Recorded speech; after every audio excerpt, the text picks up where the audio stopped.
Sinabi ni dating Defense Secretary Norberto Gonzales na kabado ang palasyo na malaman ng publiko ang tunay na lagay ng kalusugan ni Pangulong Bongbong Marcos dahil baka mapaaga pa ang pagpapatalsik nito.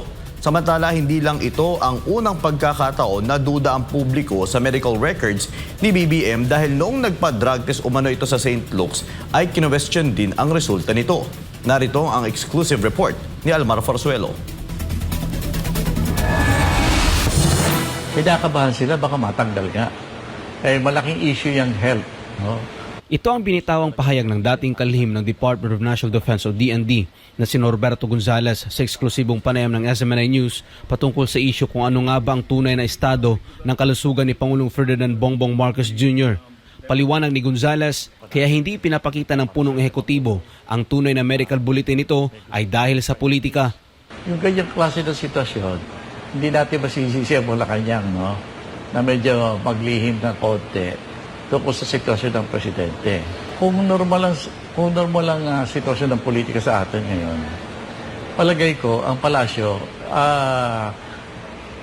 ilalantad ko ano ang palagay ng Pangulo at malamang manghihingi pa yan ng panalangin sa mga kababayan natin.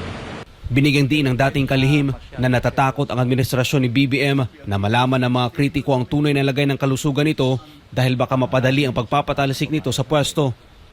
Pero dahil masyadong seryoso ang usapin ng politika sa atin at nakikita pa natin, may pang nagpaparesign sa Pangulo, may gusto pang magpa-impeach. Hindi, itinatago nila kasi kabado sila eh. Dahil nga medyo alanganin ngayon ang pwesto ng pagkapangulo eh. Dahil nga maraming may ayaw sa pamamalakad ng Pangulo ngayon. Kaya kinakabahan sila kasi ang tingin nila dyan, pag ipakita nilang may sakit ang presidente, hindi madadagdagan yung issue para siya paalisin. Kaugnay nito, mariing itinanggi ng St. Luke's Medical Center na naglabas ito sa publiko ng mga resulta ng medical test ni Pangulong Bongbong Marcos Jr.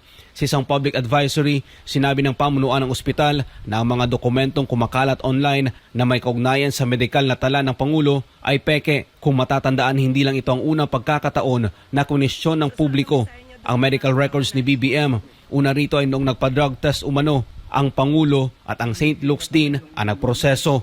Bagay na umabot pa sa investigasyon sa Senado kung lehitimo ang ginawang drug test ng St. Luke's. Samantala, nakasaad sa Article 3, Section 7 ng 1987 Constitution, karapatan ng mamamayan na malaman ang mga usapin na may kinalaman sa pampublikong interes at dahil nakasalalay sa Pangulo ng Bansa ang pagpapatakbo ng Pilipinas, pasok ito sa pampublikong interes.